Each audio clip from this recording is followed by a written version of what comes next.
Donc, nous allons démarrer cette table ronde avec donc 5 nouveaux intervenants. La thématique qu'on va aborder dans cette table ronde, thématique qui réunit un peu nos différents intervenants, va être autour de l'utilisation de la technologie dans leurs services et la combinaison entre l'intervention humaine et l'utilisation des technologies, notamment d'intelligence artificielle, qu'elles font pour délivrer leurs services. Et en le mettant dans le contexte de leur croissance ou de leur hypercroissance. Et de voir dans cette perspective d'accélération, de croissance, les problématiques que ça pose et quel levier ils envisagent. Alors, on va faire un petit tour de table. Ghislaine, on va commencer par toi. Bien sûr, si tu peux te présenter et puis présenter aussi ce que fait la société pour chacun de vous, parce que vous êtes tous des intervenants dans des domaines totalement différents, avec des clients différents, des services différents. Donc, Tout à fait, bon, on m'entend. Bon, bonjour à tous, je suis Rizlan Amrani, cofondatrice et COO de QuantCube Technologies. Donc QuantCube est une société spécialisée en intelligence économique via l'analyse de ce qu'on appelle les données alternatives, ou communément les données du big data et l'intelligence artificielle. Donc par données alternatives, on entend des données qui sont issues un petit peu de plusieurs sources différentes, des données qui sont massives, qui ne sont pas structurées bien entendu. Donc ça peut être des données textuelles en plusieurs langues, ça peut être des données finalement d'imagerie satellitaire, de géolocation ou des données télécom. Plus toutes les datas qu'on peut récupérer en open data. Et justement, la spécialisation de QuantCube est de pouvoir délivrer des indicateurs en temps réel des plus grandes variables macroéconomiques et financières qui sont utilisées par les investisseurs pour avoir une asymétrie d'informations et pouvoir du coup avoir des signaux sur les marchés financiers qui délivrent de l'alpha. Nos clients principaux, ça va être des institutions financières, bien entendu, asset managers, hedge funds, banques d'investissement, mais aussi des organisations internationales, telles que la Banque mondiale, UNDP ou même l'OCDE. Donc voilà un petit peu. merci beaucoup. Si tu veux te présenter, oui. Alors, je suis Thomas Galvin, je représente la société Onfido. J'ai le rôle de Strategic Solution Engineer. Ouais. C'est-à-dire que je suis évangéliste du produit. Onfido, c'est une solution qui fait de la vérification d'identité en mode hybride et on opère partout dans le monde. C'est une des spécificités de notre entreprise. Grosso modo, on utilise à la fois les technologies du machine learning et de l'intelligence artificielle pour détecter la fraude, que ce soit sur l'analyse des documents ou de la reconnaissance faciale. Et on utilise aussi des experts humains pour compenser ou pour aider la machine si nécessaire. Et vous avez combien de clients? Qui sont vos clients? Combien d'employés? Vous en êtes où aujourd'hui dans le... Alors, Onfido aujourd'hui, c'est plus de 500 personnes. En termes de couverture géographique, on opère sur l'ensemble des régions du monde. En France, on est aujourd'hui 73. Il y a 2 ans, on était 15. Et nos clients sont essentiellement des institutions financières, mais aussi des sociétés dans le transport ou de la location, dans l'économie du partage, qui ont besoin d'apporter une certaine confiance lors des échanges en vérifiant les identités. Merci beaucoup. Faisal pour Fintecture. Oui, bonjour. Je m'appelle Faisal, je suis CEO de Fintecture. Alors, Fintecture a été créée en 2018 avec 3 autres cofondateurs. Et notre mission a été de redonner aux marchands le pouvoir sur leurs paiements. C'est-à-dire, nous permettons à des marchands de collecter des paiements simplement, des paiements irrévocables, directement des comptes bancaires de leurs clients. Vous allez me demander pourquoi? Parce que ainsi, on leur permet de vendre plus, parce qu'on leur évite les plafonds, les coûts associés aux paiements traditionnels et de payer moins. D'ailleurs, ce que je viens de dire maintenant. Fintecture est un établissement de paiement agréé dans 30 pays de l'espace économique européen, où nous permettons justement à ces marchands de collecter des paiements directement des comptes bancaires de leurs clients. On a été lancé commercialement il y a 1 an et demi, juste avant le confinement, le premier confinement. On était encore 7, aujourd'hui on est 50 personnes, une communauté de 1000 marchands, et parmi eux les plus grands retailers européens. Et ça va des grandes enseignes de sport ou de bricolage, compagnies aériennes, mais aussi un géant de la tech. Et c'est que le début. Ça veut dire concrètement que pour un achat e-commerce, ou dans le commerce physique? C'est off-commerce. On a commencé sur l'e-commerce et physique aussi. Ouais. Les clients vont payer par un virement depuis leur compte bancaire? Les clients vont payer simplement en sélectionnant juste leur banque et c'est un paiement irrévocable. Donc le marchand a instantanément une confirmation de son paiement et ça se passe directement de banque à banque, de la banque du payeur à la banque du marchand. Donc c'est une solution qui est basée sur le virement instantané qui s'est développé en Europe? Pas que. On utilise en partie le virement instantané, mais on utilise aussi l'open banking dont vous avez parlé tout à l'heure. Et on utilise nos intégrations. Nous sommes intégrés à plus de 2000 API de banques européennes. Donc, nous permettons d'initier directement des paiements à partir de ces banques pour pouvoir faire ces paiements. Merci. Christophe pour Zelrose. Oui, bonjour à tous. Donc Christophe, je suis cofondateur et CEO de Zelrose. Donc on est une entreprise qui existe depuis 5 ans. On est une soixantaine de personnes basées en Europe, essentiellement France, mais également on opère en Italie et en Allemagne. Et le problème qu'on résout, je pense que ça va parler à tout le monde. Donc on opère notre logiciel dans le domaine de l'assurance et on aide les assureurs à offrir une expérience beaucoup plus personnalisée, adaptée et fluide lors de la distribution et la promotion et la vente du produit ou du service d'assurance. Et donc on le fait comment? En utilisant de façon intensive la data, que ce soit les données de l'assureur, de l'open data ou des données propriétaires dont on peut disposer. Donc nos clients, on en a aujourd'hui une quinzaine en Europe. Ce sont des grands groupes d'assurance, de grands mutualistes et de grands banques assureurs. Et évidemment, on les aide aujourd'hui à garder leur position dans un environnement de pression face d'un côté aux néo-assureurs qui rentrent sur le marché et de l'autre des big tech qui également rentrent sur ce domaine-là. Et Clément pour Yomoni. Bonjour à tous, Clément Berlioz, je suis le directeur commercial et marketing de Yomoni. Yomoni, on est la seule société B2C du panel, donc on a un positionnement qui est un peu différent. On est une société de gestion. De manière concrète, on gère l'épargne de nos clients en mandat, c'est-à-dire que concrètement, une fois que nos clients nous ont confié leur épargne, ils n'y touchent plus, on le gère à leur place. On investit dans des outils qui s'appellent les ETF, je pense qu'on aura peut-être l'occasion d'y revenir. On a aujourd'hui plus de 30 000 clients pour 35 000 mandats. On a dépassé les 500 millions d'euros d'encours sous gestion. Donc on a un ticket qui se situe entre le haut de la banque retail et le bas de la banque privée, pour ceux à qui ça peut parler, c'est-à-dire que en fait, il y a un espèce d'untap market entre le très haut de gamme et le moyen de gamme qui n'adresse pas forcément les bons clients. Et aujourd'hui, on a fêté nos 6 ans d'existence il y a quelques semaines et on est 45 depuis quelques semaines aussi. Voilà. Alors, donc, toutes vos sociétés, là, et pour vos services, vous utilisez intensivement de la technologie, plutôt intelligence artificielle ou big data. Quelle part, est-ce que vous êtes une solution 100% technologique ou est-ce qu'il y a une intervention d'humain dans le service que vous délivrez? Est-ce que vous pouvez me dire quel rôle joue l'humain par rapport à la technologie? Quelle limite vous voyez à la technologie et quelle valeur ajoutée à l'humain? Oui, bien sûr. Alors nous, chez QuantCube Technologies, effectivement, on a une approche extrêmement fondamentale, à savoir qu'on a vraiment besoin d'avoir une compréhension fine et précise des phénomènes qu'on souhaite traquer, que ce soit des phénomènes macroéconomiques, financiers, géopolitiques et autres. Ce qui signifie que finalement c'est l'humain qui va injecter son intelligence à la machine, son expertise, son savoir-faire. Donc il est très important que nos data scientists travaillent avec des experts métiers, avec des macroéconomistes, avec des financiers, avec des personnes qui sont spécialisées en politique et en géopolitique, pour avoir cette compréhension-là et connaître les drivers. Et donc, in fine, l'humain joue le rôle le plus fondamental, c'est vraiment d'instruire l'intelligence à l'algorithme ou au modèle. Par la suite, on a une vocation à utiliser l'intelligence artificielle et les algorithmes aussi pour analyser une donnée qui n'est pas structurée. Et donc, pour pouvoir analyser une donnée structurée, l'intelligence artificielle est essentielle. Typiquement, pour analyser du texte, il faut ce qu'on appelle Natural Language Processing. Pour des images satellitaires, tout ce qui est Deep Learning et Computer Vision. Et donc, effectivement, l'intelligence artificielle va intervenir comme un outil pour pouvoir rendre la chose possible, analyser une masse importante de data et beaucoup de données qui ne sont pas structurées en temps réel, ce que l'humain ne peut pas faire malheureusement.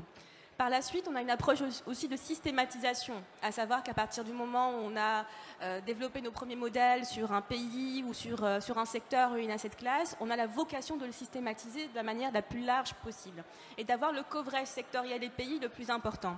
Et donc effectivement, quand on développe nos premiers indicateurs, par exemple sur la France, sur les US ou sur la Chine, l'idée c'est de systématiser à plusieurs pays. Et donc pour donner un exemple simple pour illustrer, si on veut analyser par exemple tout ce qui est croissance urbaine à l'échelle d'une ville, on va le faire d'abord sur un premier prototype sur la France. Par la suite, on va le scaler sur la Chine, sur l'ensemble des villes importantes aux US, l'Europe bien entendu, et d'autres géographies. Donc c'est très important pour nous d'avoir cette approche de systématisation qui se fait grâce justement à l'intelligence artificielle. Voilà. Alors chez Onfido, vous êtes une solution hybride, tu l'as dit. Quel rôle tu donnes à l'humain, quelle valeur tu donnes à la technologie là?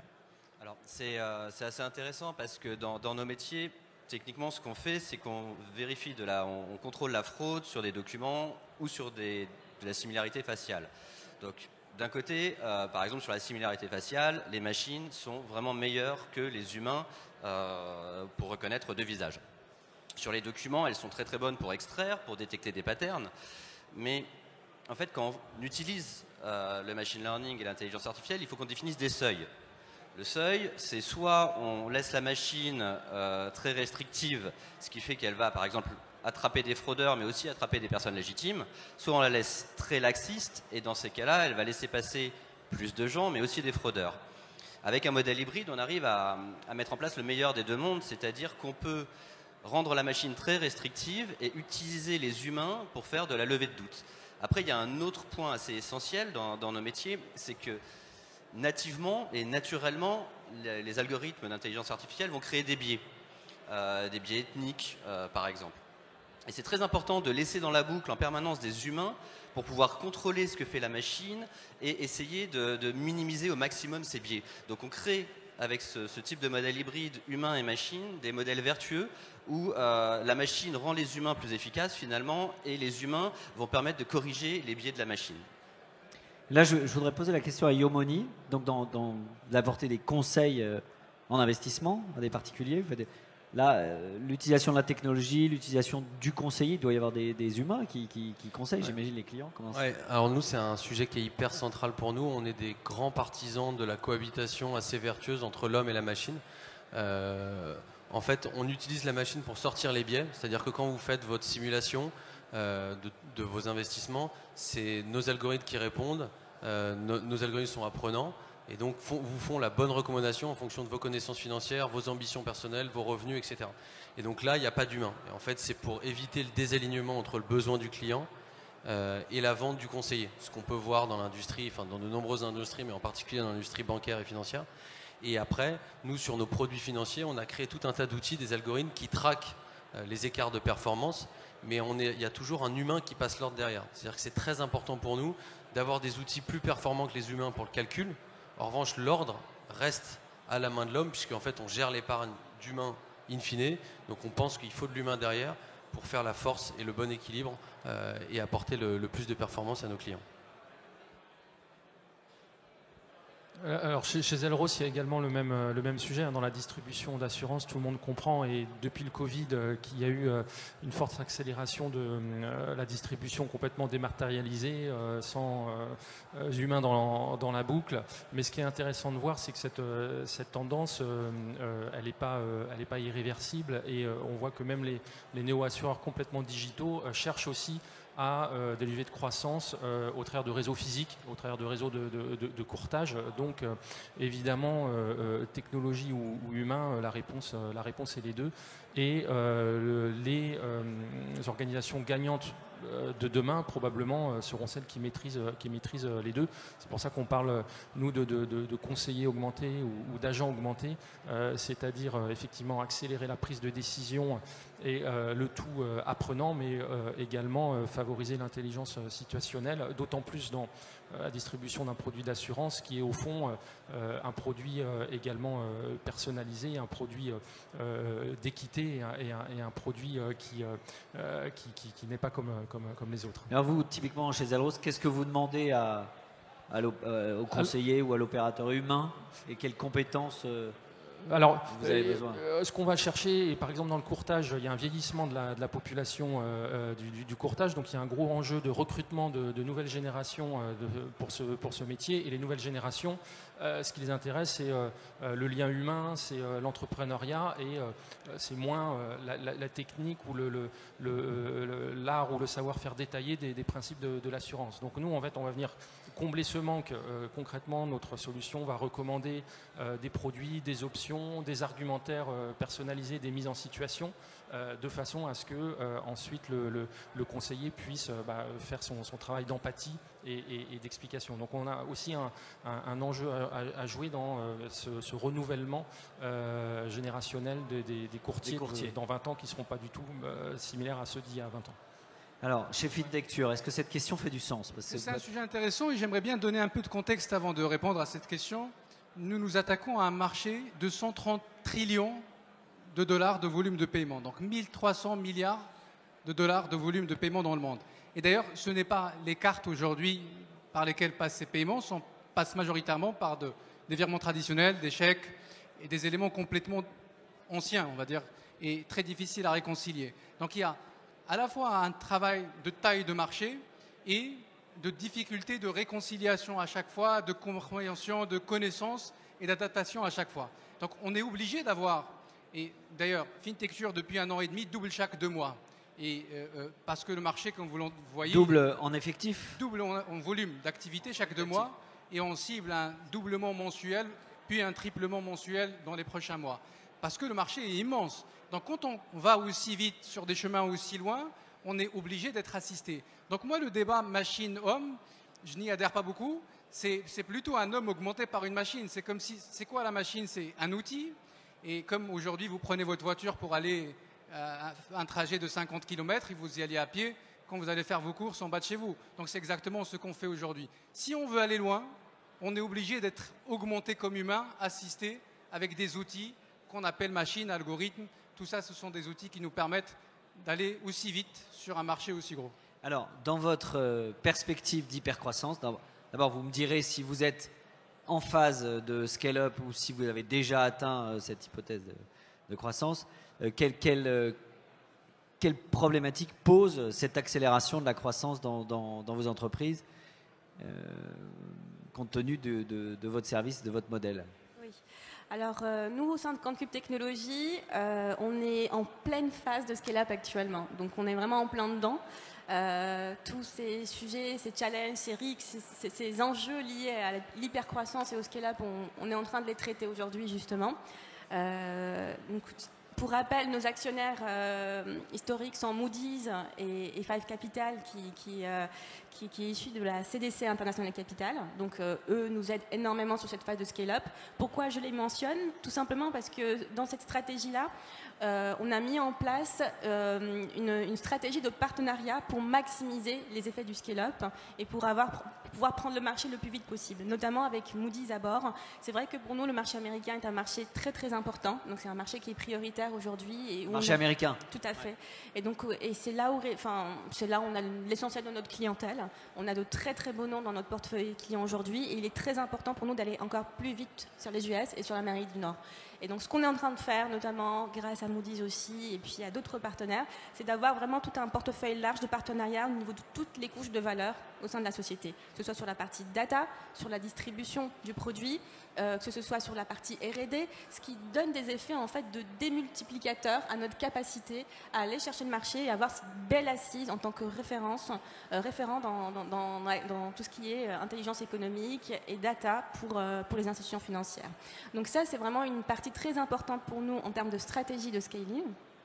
Par la suite, ce qui est important, c'est aussi comme on sait qu'on va avoir une force de frappe, une exposition qui va être énorme d'ici la fin de cette année, il est très important que notre structure puisse supporter cette charge en fait. Et donc tout le travail qu'on est en train de faire aussi avec nos advisors, c'est la partie organisation et structuration. Donc des équipes, parce qu'il est très important aujourd'hui pour nous de faire émerger des personnes qui sont arrivées parmi les premières, donc des talents en interne, mais aussi d'aller sourcer, de trouver l'équilibre entre l'expertise externe qui va venir aussi accélérer les choses chez nous en interne et bien structurer et organiser. On a aussi la stratégie d'internationalisation. On est en train d'ouvrir des bureaux à l'international. Donc tout cela fait sens et tout cela s'imbrique ensemble. Donc pour nous, c'est important d'avoir un rythme rapide, mais de faire les choses de manière assez sereine et bien réfléchie et d'avoir un pipe vraiment prioritisé à chaque fois. Merci. Bon, Onfido, alors, vous en êtes déjà oui, bien scalé quand même. Onfido, on peut dire qu'elle a déjà scalé, puisqu'on travaille. Et elle a scalé sur quelle période? Enfin, je veux dire, quelle est l'histoire de... Onfido a été créé en 2012. Donc ça fait déjà 9 ans que Onfido opère. Ce qui est assez notable, c'est ce qui s'est passé ces 2 dernières années avec la situation sanitaire d'un côté et aussi l'essor des crypto-monnaies de l'autre. Comment on a réussi à démontrer qu'on avait scalé, c'est qu'on s'est retrouvé face à une situation de confinement mondialisé et on a réussi à continuer à opérer avec la même qualité de service. Et quand on a plus de 3000 agents qui font de la vérification d'identité, c'est quelque chose qui ne peut se faire que si les process, les outils, toute l'infrastructure est en place et solide. D'autre part, en même temps, on a été confronté sur la même période à une explosion de l'usage des crypto-monnaies et on a la chance d'avoir comme clients les plus grosses plateformes mondiales de crypto-monnaies qui ont multiplié leur volume par 5 ou 6 en quelques semaines.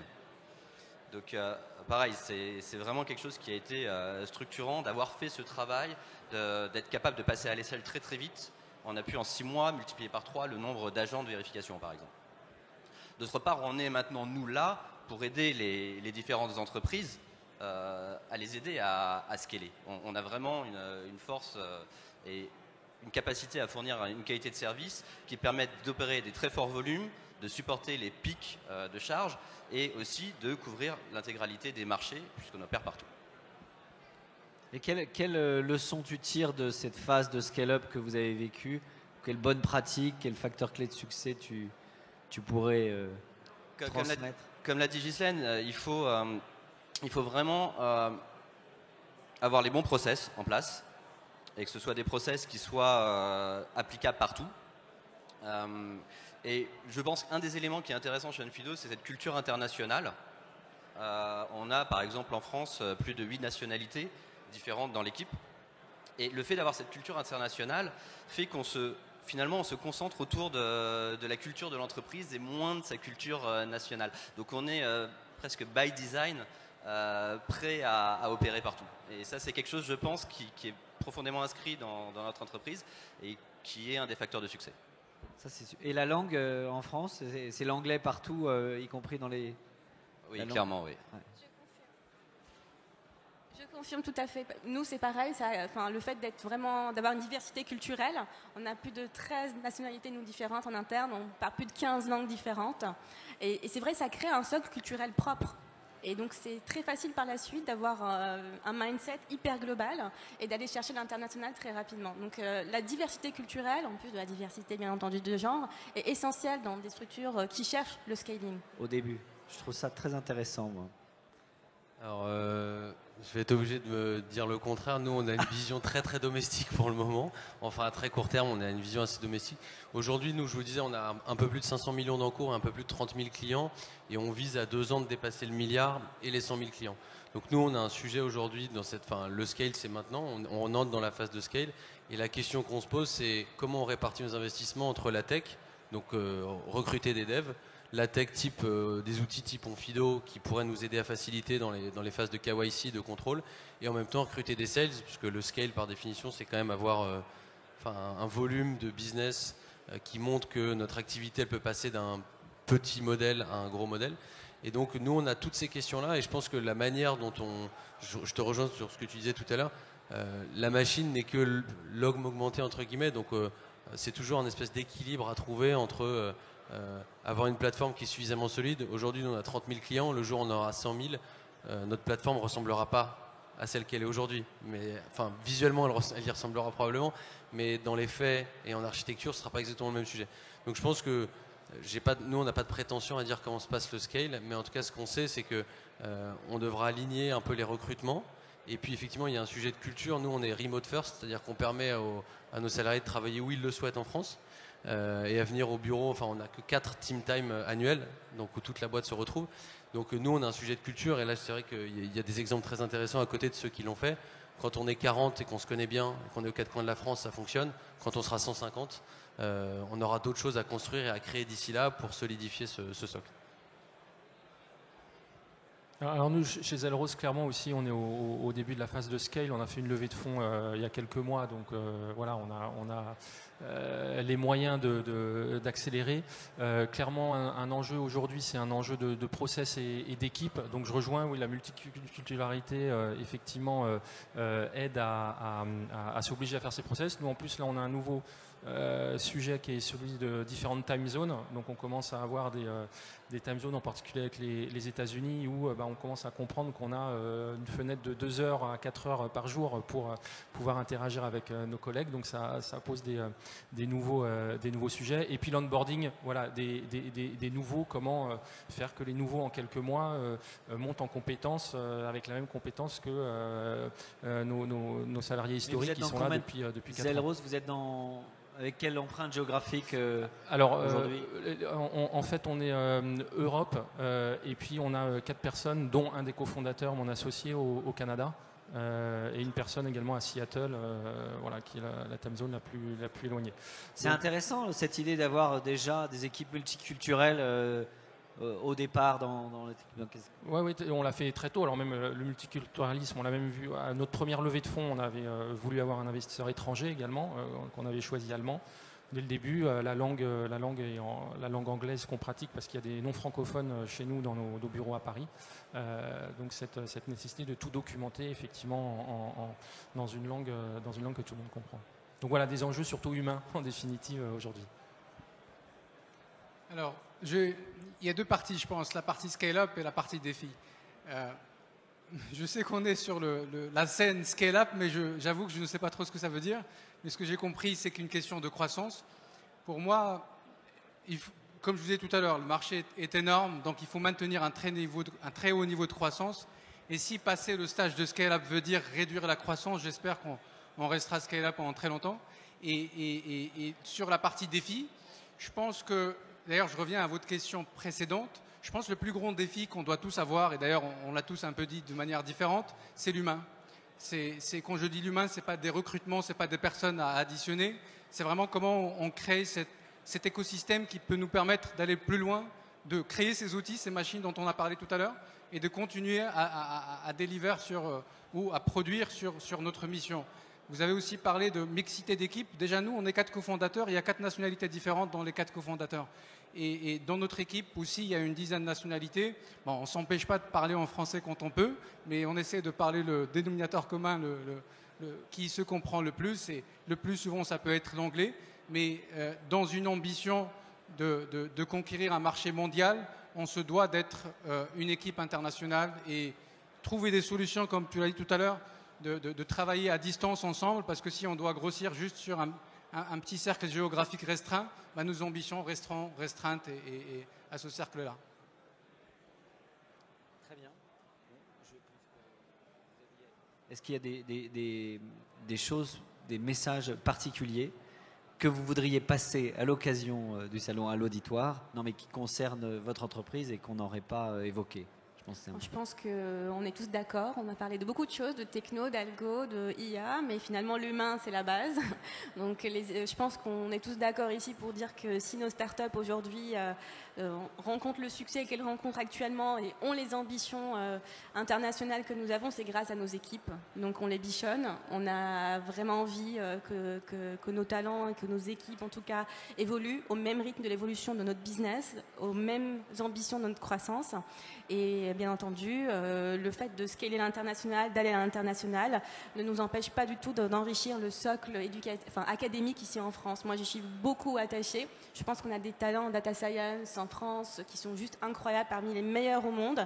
Même si on va à l'international, même si on ouvre des bureaux partout dans le monde, on continuera toujours d'être très actifs dans l'environnement académique pour encourager justement et garder cette avance scientifique que nous avons en France, et aussi pour encourager, j'insiste beaucoup, les jeunes filles à s'intéresser aux maths, à s'intéresser aussi à la data science, à tout ce qui est dev et informatique. Donc c'est très très important et surtout de vouloir oser dans l'entrepreneuriat. Donc voilà, c'est quelque chose que je voulais aussi faire passer.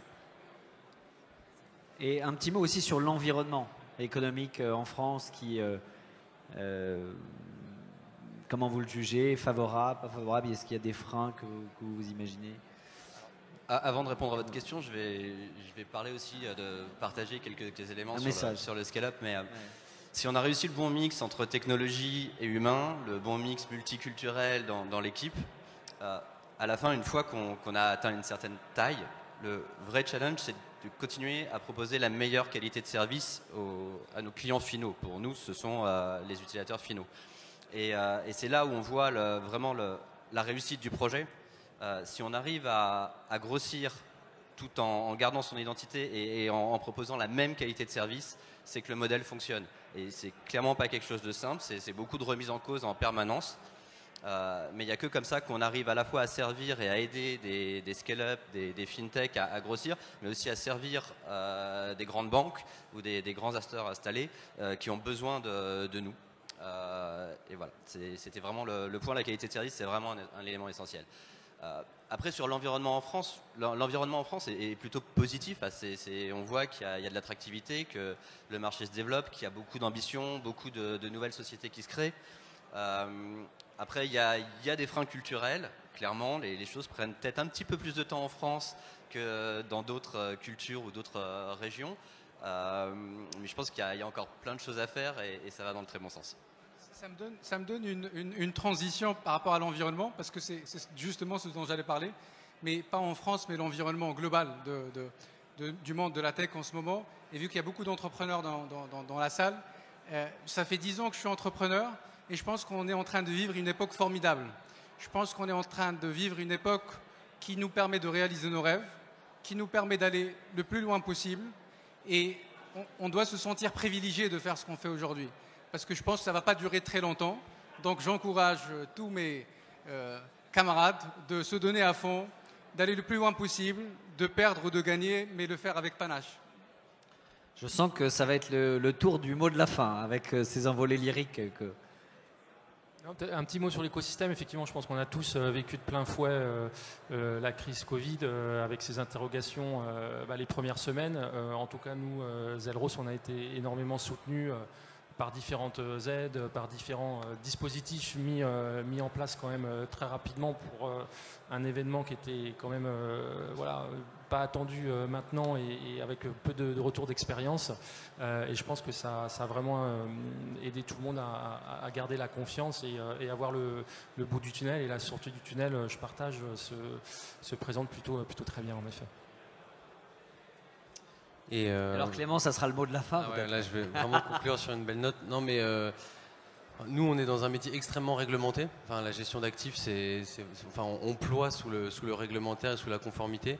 Et mine de rien, en fait, on se rend compte que déjà, on peut jouer. On fait le maximum pour jouer avec cette conformité, pour apporter le maximum de services en étant le moins cher possible, le plus transparent auprès de nos clients.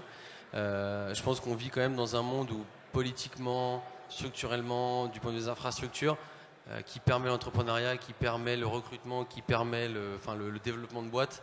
Moi, j'ai travaillé pendant plusieurs années en Afrique. Il y a quand même beaucoup de pays où c'est quand même beaucoup plus compliqué de lancer un business, de le développer, de faire la logistique, de jouer avec le législateur. Donc, depuis que je suis rentré, j'ai quand même l'impression qu'on vit dans un monde assez béni, avec des gens très bienveillants qui souhaitent la réussite de tous, ce qui n'est pas forcément le cas dans d'autres géographies. Donc, je pense qu'on est vraiment au bon endroit au bon moment. Bon, voilà, je pense que c'était parfait. Vous pouvez les applaudir et les remercier pour cette table ronde. Merci à tous. Merci, Islam.